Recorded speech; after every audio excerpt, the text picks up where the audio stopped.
Bonjour les enfants, j'espère que vous allez bien. Je suis à nouveau avec vous pour la première séance de lecture. Il s'agit d'un texte réparti sur 3 séances. Aujourd'hui, nous allons travailler la première séance avec le premier chapitre du texte, le grain de riz. Avant de commencer, je vous demande de fermer vos manuels, de fermer également vos yeux et d'imaginer ce que vous allez écouter.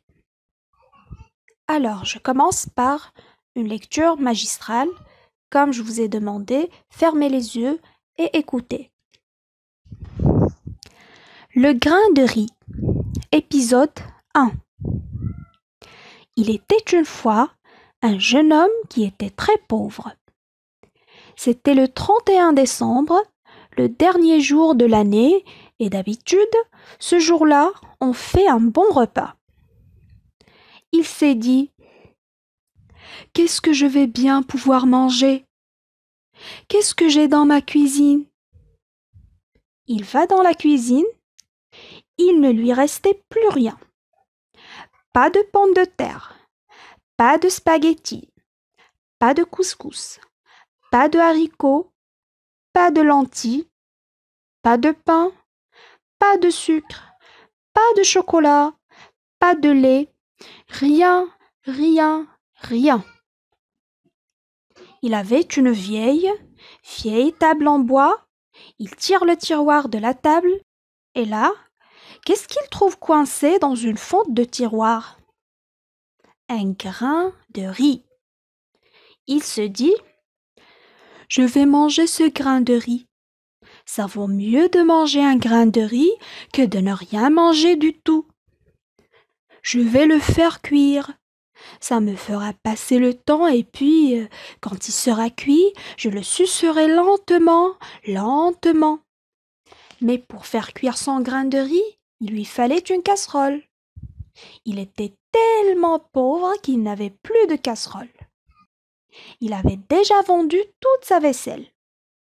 Il va trouver son voisin. Tu peux me prêter une casserole? J'ai du riz à faire cuire pour ce soir.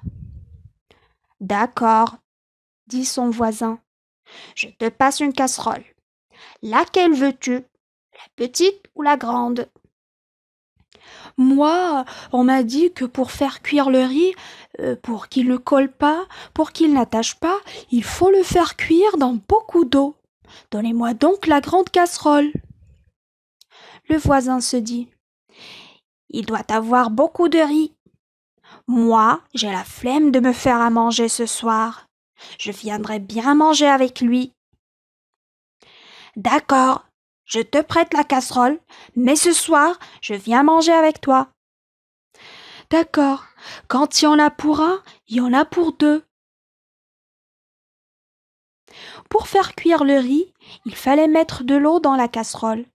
Il n'en avait pas parce qu'à cette époque-là, il n'y avait pas l'eau courante dans les maisons. Il fallait aller chercher l'eau à la fontaine. C'était à 800 mètres. C'était l'hiver, il fait froid. Pour tirer l'eau de la fontaine, il y avait une pompe à main. Il avait du rhumatisme, il avait la flemme d'y aller. La voisine, elle va bien me passer un peu d'eau. Bien. Alors, notre texte est fini. Donc, c'était la première écoute. Maintenant, je vous demande d'ouvrir vos manuels sur la double page 144-145 et d'observer l'illustration. Vous pouvez arrêter la vidéo pour la commenter.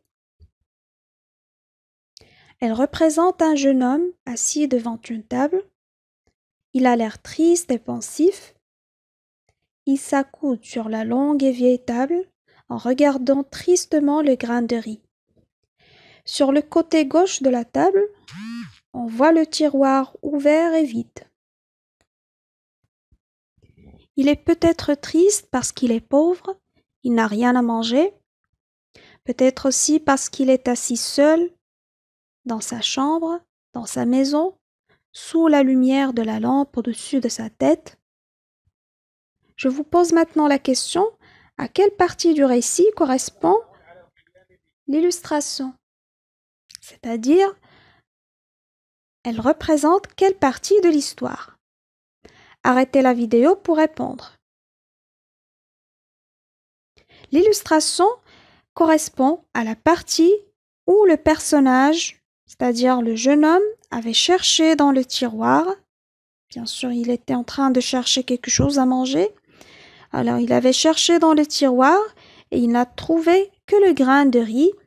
Alors, c'est là qu'il s'est dit, je vais manger ce grain de riz. Ça vaut mieux de manger un grain de riz que de ne rien manger du tout. Je vais le faire cuire, ça me fera passer le temps. Et puis, quand il sera cuit, je le sucerai lentement, lentement. Bien, je vous propose maintenant une seconde lecture, mais cette fois-ci, vous allez ouvrir les livres et suivre avec moi. Ensuite, dans une feuille, vous allez répondre aux questions. Quand se passe la scène? Où se passe la scène? Qui sont les personnages de l'histoire? Et que s'est-il passé? Bien sûr, vous allez répondre par des phrases qu'on va corriger par la suite. On écoute. Le grain de riz. Épisode 1. Il était une fois un jeune homme qui était très pauvre. C'était le 31 décembre, le dernier jour de l'année, et d'habitude, ce jour-là, on fait un bon repas. Il s'est dit: qu'est-ce que je vais bien pouvoir manger? Qu'est-ce que j'ai dans ma cuisine? Il va dans la cuisine. Il ne lui restait plus rien. Pas de pommes de terre, pas de spaghettis, pas de couscous, pas de haricots, pas de lentilles, pas de pain, pas de sucre, pas de chocolat, pas de lait, rien, rien, rien.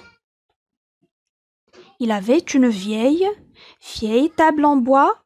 Il tire le tiroir de la table et là, qu'est-ce qu'il trouve coincé dans une fente de tiroir? Un grain de riz. Il se dit: je vais manger ce grain de riz. Ça vaut mieux de manger un grain de riz que de ne rien manger du tout. Je vais le faire cuire. Ça me fera passer le temps et puis, quand il sera cuit, je le sucerai lentement, lentement. Mais pour faire cuire son grain de riz, il lui fallait une casserole. Il était tellement pauvre qu'il n'avait plus de casserole. Il avait déjà vendu toute sa vaisselle. Il va trouver son voisin. Tu peux me prêter une casserole? J'ai du riz à faire cuire pour ce soir. D'accord, dit son voisin. Je te passe une casserole. Laquelle veux-tu? La petite ou la grande? Moi, on m'a dit que pour faire cuire le riz, pour qu'il ne colle pas, pour qu'il n'attache pas, il faut le faire cuire dans beaucoup d'eau. Donnez-moi donc la grande casserole. Le voisin se dit: il doit avoir beaucoup de riz. Moi, j'ai la flemme de me faire à manger ce soir. Je viendrai bien manger avec lui. D'accord, je te prête la casserole, mais ce soir, je viens manger avec toi. D'accord, quand il y en a pour un, il y en a pour deux. Pour faire cuire le riz, il fallait mettre de l'eau dans la casserole. Il n'en avait pas parce qu'à cette époque-là, il n'y avait pas l'eau courante dans les maisons. Il fallait aller chercher l'eau à la fontaine. C'était à 800 mètres. C'était l'hiver, il fait froid. Pour tirer l'eau de la fontaine, il y avait une pompe à main. Il avait du rhumatisme, il avait la flemme d'y aller. La voisine, elle va bien me passer un peu d'eau. Bien. Cette séance touche à sa fin. Dans la prochaine vidéo, nous poursuivrons notre travail, toujours avec le même épisode. D'ici là, lisez le texte, expliquez les mots difficiles, comme une fente, prêter, fontaine, pompe. Et n'oubliez pas de lire le dictionnaire qu'on vous propose en bas du texte sur le fond bleu.